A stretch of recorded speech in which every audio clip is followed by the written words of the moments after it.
یہی وجہ تھی کہ اب جابر انسان بھی کم کم ہی رہ گیا تھا۔ وہ اپنے اس خطاب پر بہت مسرور تھا۔ بات خوشی کی ضرور تھی، مگر اس خطاب کو پا لینے کے بعد اس میں پہلے سے زیادہ رونق آ گئی تھی۔ وہ اور زیادہ مغرور ہو گیا تھا۔ فیکٹری کے کوارٹرز والی بات جب مزدور یونین کے لیڈر کو ملی تو وہ سراپا احتجاج بن گیا۔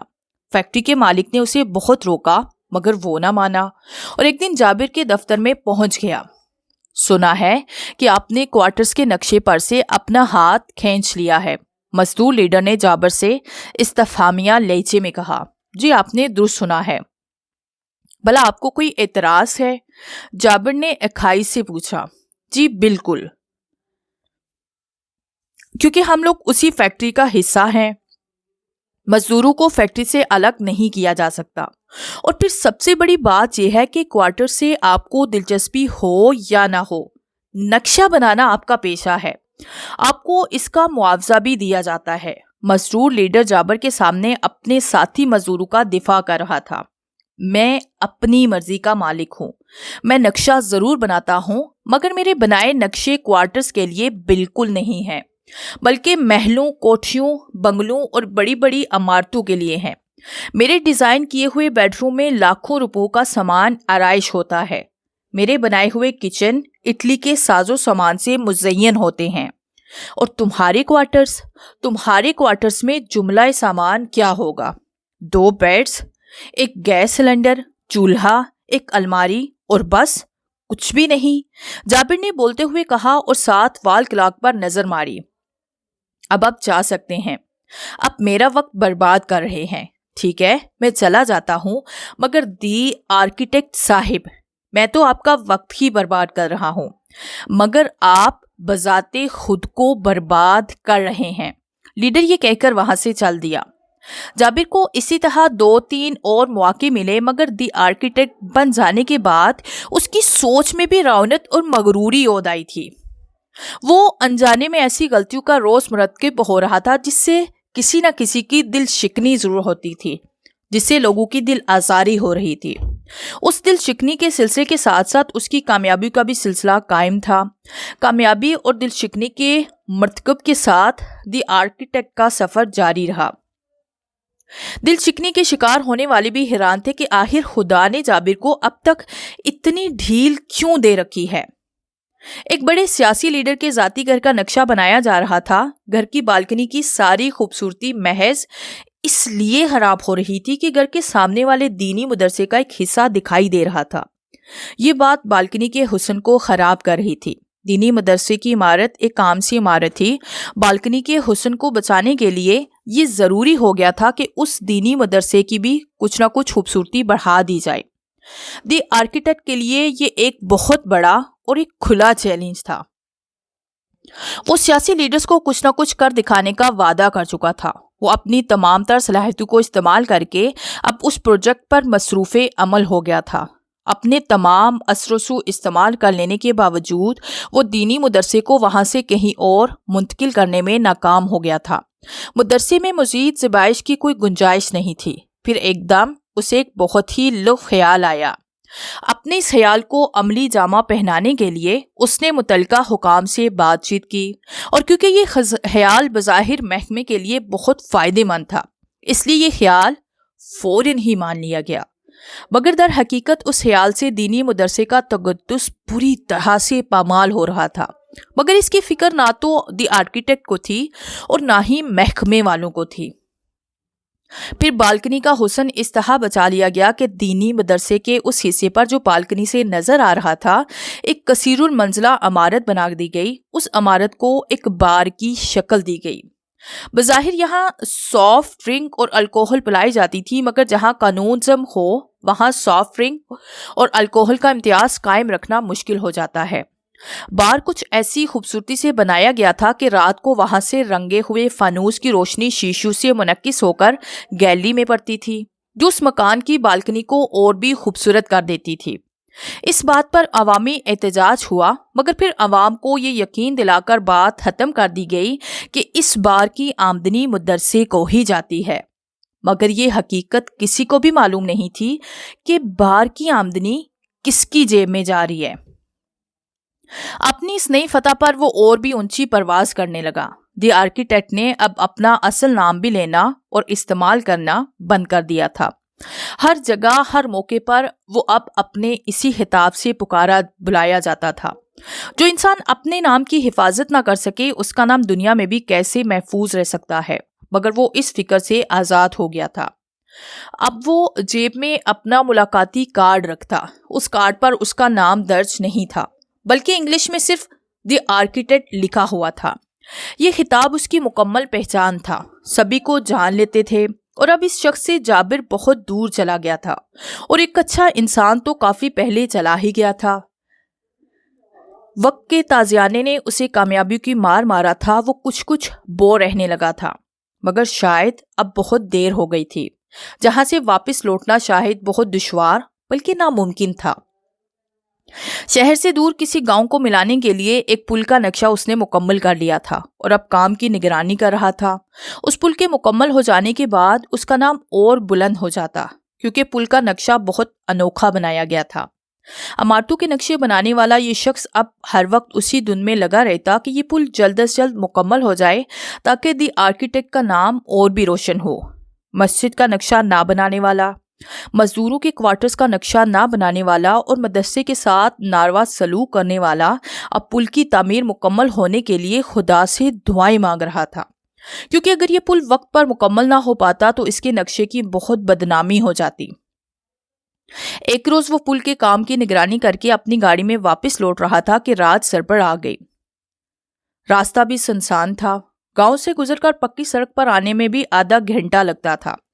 وہ تھکن سے چور تھا، اسے گاڑی چلانے میں بے حد دشواری محسوس ہو رہی تھی۔ اس نے کسی ممکنہ حادثے سے بچنے کے لیے سڑک کے کنارے گاڑی کھڑی کر دی اور خود باہر نکل کر کھڑا ہو گیا۔ وہ تازہ ہوا میں سانس لینا چاہتا تھا۔ کچھ ہی دیر بعد اسے درختوں کے پیچھے سے کچھ سرسراہٹ محسوس ہوئی۔ اندھیرے کی وجہ سے وہ کچھ بھی نہ دیکھ سکا، مگر ان جنگلی بھیڑیوں نے اس کو دیکھ لیا تھا۔ وہ بھیڑیا بہت قریب آ گئے تھے۔ وہ کچھ بھی نہ سمجھ سکا۔